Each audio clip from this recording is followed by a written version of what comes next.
বিসমিল্লাহির রহমানির রহিম আলহামদুলিল্লাহ ওয়াসসালাতু ওয়াসসালামু আলা রাসূলিল্লাহ ওয়া আলা আলিহি ওয়া সাহবিহি ওয়া মান ওয়ালা। আমরা আল্লাহ জাল্লা ফিউলার হামদ শুকর আদায় করে নিলাম রাসূল আকরাম সাল্লাল্লাহু আলাইহি ওয়াসাল্লামের শানে সালাতু সালাম প্রেরণের মধ্য দিয়ে যে বিষয় নিয়ে কথা বলতে চাই, উনওয়ানু হাযিহিল কালিমা আন ইয়াউমি আরাফা আহকামুহু ওয়া আসরারুহু। আমরা আল্লাহ জাল্লা ফিউলার হামদ শুকুরের পরে যে বিষয় নিয়ে কথা বলবো সেটা হচ্ছে ইয়ৌমে আরাফা, তার ফজিলত, তার আহকাম, বিধিবিধান এবং তাৎপর্যসমূহ। মূলত হাজী সাহেবরা 9 তারিখ জিলহজের সকালবেলায় আরাফার দিকে অভিমুখ হবে। জোহরের বা দ্বিপ্রহরের সময় যখন পৌঁছবে তখন খতিবের বক্তব্য শুনবে। এরপরে জোহর ও আসরকে এক আজানে 2 একামতের মধ্য দিয়ে জামাআন ওয়া কসরান একসাথে মিলিয়ে কসর পড়বে। এরপরে তারা জিকির আজকার দোয়ার মধ্য দিয়ে পুরোটা দিন সেখানে অবস্থান করবে। আরাফার সীমানার বাইরে যাবে না, কারণ আরাফার সীমানা এটা হচ্ছে তৌকিফি প্লেস, স্থান। এর বাইরে গেলে উকুফে আরাফা সম্পাদিত হবে না। সেখানে অবস্থানের মধ্য দিয়ে বেশি বেশি ইবাদত, দোয়া, ইস্তেগফার করতে থাকবে। হাদিস শরীফে এসেছে, আরাফার দিনে শয়তান চূড়ান্ত পর্যায়ের হতাশাগ্রস্ত হয়।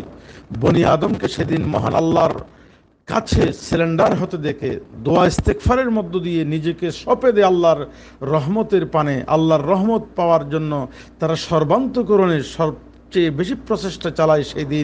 সেই দিনের সে অবস্থা থেকে শয়তান হতাশ হয়ে যায়।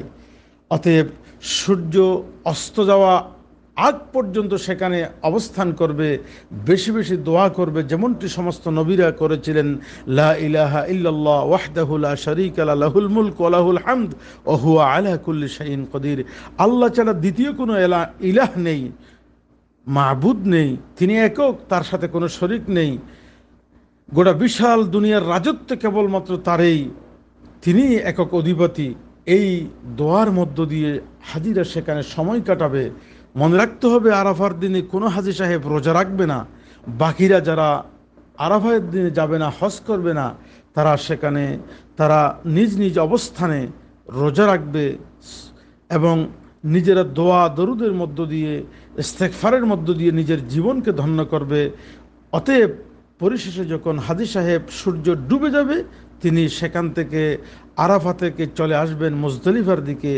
সেই মুজদলিফায় এসে মাগরিব এবং এশাকে এক আজানে 2 একামতের মধ্য দিয়ে সম্পাদন করবে এবং মুজদলিফায় তারা অবস্থান করবে পুরো রাত। আল্লাহ রাব্বুল আলামিন সত্যিকার অর্থে আরাফার দিনের এই ফজিলতপূর্ণ আহকাম এবং আসরার, তাৎপর্যপূর্ণ এই বিষয়গুলো আমাদেরকে জানার, বুঝার এবং আমল করার তৌফিক দান করুন। আমিন ইয়া রাব্বাল আলামিন।